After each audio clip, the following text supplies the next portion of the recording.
ഹൈന്ദവ സമുദായ സംഘടനാ നേതാക്കളുമായുള്ള വി.ഡി. സതീശന്റെ തുടർച്ചയായ കൊമ്പുകോർക്കൽ തെരഞ്ഞെടുപ്പിൽ കോൺഗ്രസിന് തിരിച്ചടിയാകും എന്ന് വിലയിരുത്തൽ. പ്രതിപക്ഷ നേതാവിന്റെ അനാവശ്യ പ്രസ്താവനകളാണ് എൻ.എസ്.എസ് ജനറൽ സെക്രട്ടറി ജി സുകുമാരൻ നായരെയും എസ്.എൻ.ഡി.പി യോഗം ജനറൽ സെക്രട്ടറി വെള്ളാപ്പള്ളി നടേശനെയും പ്രകോപിപ്പിക്കുന്നത്.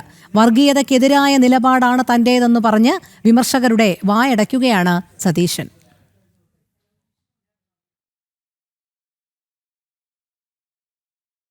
സമുദായ സംഘടനാ നേതാക്കളെ നിരന്തരം വിമർശിക്കുന്നതും ശത്രുപക്ഷത്തോടെ എന്ന പോലെയുള്ള പെരുമാറ്റവും വരുന്ന തെരഞ്ഞെടുപ്പിൽ കോൺഗ്രസിന് തിരിച്ചടിയാകുമെന്നാണ് പൊതുവെയുള്ള വിലയിരുത്തൽ.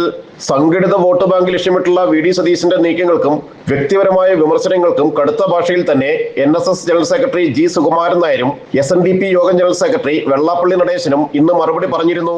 വർഗീയത പറയരുതെന്ന് മാത്രമാണ് താൻ പറഞ്ഞതെന്നും ഒരു സമുദായ നേതാവിനെയും കാണില്ലെന്ന് പറഞ്ഞിട്ടില്ലെന്നുമായിരുന്നു വിമർശനങ്ങൾക്കുള്ള പ്രതിപക്ഷ നേതാവിന്റെ മറുപടി. വർഗീയത പറയരുതെന്ന് മാത്രമേ പറഞ്ഞു. വർഗീയത പറയരുതെന്നുള്ളൊരു വാക്ക് മാത്രമേ പറയുള്ളൂ. അതിന്റെ പേരിലല്ല ഞാനാ പറഞ്ഞേക്കുന്നത്. അതുകൊണ്ടാണ് എനിക്കെതിരെ സംസാരിക്കുന്നത്. പിന്നെ വ്യക്തിപരമായി എല്ലാവർക്കും നമ്മൾ ഇഷ്ടമായിക്കൊള്ളുന്നില്ലല്ലോ. വ്യക്തിപരമായി നമ്മളെല്ലാവർക്കും നമ്മുടെ രീതികൾ ചിലപ്പോൾ ഇഷ്ടമാകണമെന്നില്ല, നമ്മുടെ സമീപനം ചിലപ്പോൾ ഇഷ്ടമാകണമെന്നില്ല. അതൊക്കെ അവരുടെ അവകാശമാണ്. വ്യക്തിപരമായുള്ള നമ്മളോടുള്ള അഭിപ്രായ വ്യത്യാസം പ്രകടിപ്പിക്കാൻ അവർക്ക് എല്ലാ സ്വാതന്ത്ര്യമുണ്ട്. ആ സ്വാതന്ത്ര്യം അവർ ഉപയോഗിക്കട്ടെ. എൻ.എസ്.എസ് എസ്.എൻ.ഡി.പി നേതൃത്വങ്ങൾക്കെതിരായ സതീശന്റെ പ്രസ്താവനകൾ കേവലം യാദൃശ്ചികമല്ലെന്നാണ് വിലയിരുത്തൽ.